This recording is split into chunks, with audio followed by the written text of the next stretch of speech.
আসসালামু আলাইকুম এভরিওয়ান। তো যারা আমার ভিডিও প্রতিনিয়ত দেখেন তারা জানেন আমার খামার বিষয়ে। তো এই ঘরগুলো দেখতে পাচ্ছেন, এই প্রত্যেকটা ঘরে কবুতর আছে। তো আজকে কবুতরের ঘর পরিষ্কার করব। দেখেন কবুতরের ঘরে অনেক পশম বা অনেক ময়লা হয়ে গেছে, প্রায় 2 মাস হবে আমি পরিষ্কার করি না। তো দেখেন এই এই যে পশমগুলো দেখতেছেন বাহিরে, এগুলো আমি 4-5 দিন আগেও পরিষ্কার করছি, এখন আবার পশমগুলা ভরে গেছে। আসলে ইদানিং পশম ছাড়তেছে, কবুতর প্রচুর অনেক পশম ছাড়তেছে। দেখেন প্রত্যেকটা ঘরে পশম অনেক। তো চলেন কবুতর এই জায়গাগুলো ক্লিন করব এবং কবুতরের ঘর ক্লিন করব। তো কবুতরের ঘর পরিষ্কার করে অবশ্যই দেখাবো যে কিভাবে কবুতরের ঘরটা পরিষ্কার করার পরে কবুতরের ঘরটা কতটা সুন্দর হয়। তো আপনারা চেষ্টা করবেন কবুতরের ঘরটা কন্টিনিউ পরিষ্কার করে দেওয়ার জন্য। তো চলেন বাকিটা কবুতর ঘর পরিষ্কার করে কথা হবে।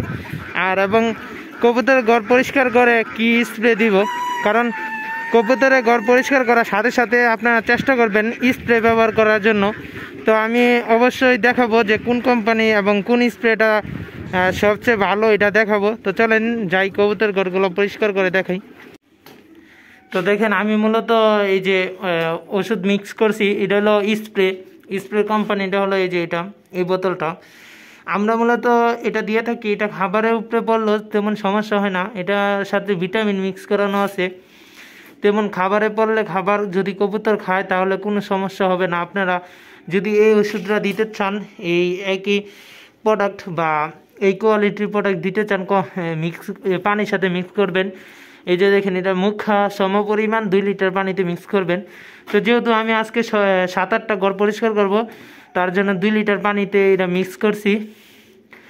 তো আপনারা ইচ্ছা করলে, চেষ্টা করলে এভাবে দিতে পারেন, দিয়ে কবুতর ঘরটা পরিষ্কার করার সাথে সাথে আপনারা দিয়ে দিবেন। তো চলেন যাই, আমি একটা কবুতর ঘর পরিষ্কার করছি, তো আপনাদের দেখাই আমরা কিভাবে দিই।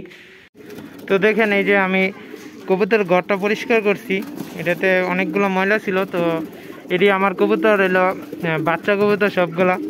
তো এই ঘরটাতে কিছুদিন আগে ব্যারাম আসার কারণে কবুতর পুরাই খালি হয়ে গেছে। এখানে মনে হয় 10-15 জোড় কবুতর হবে। আমি প্রায় এখানে 30 জোড়ের উপরে কবুতর রাখছিলাম। তো আসলে এই গাড়বেকার রোগটা আসলে কবুতর অনেক সমস্যা হয়। তো কি বলবো, এত পরিমাণে লস হয়েছে এই গাড়বেকার রোগটা আসে কারণে। তো এখন আমি স্প্রে দিব।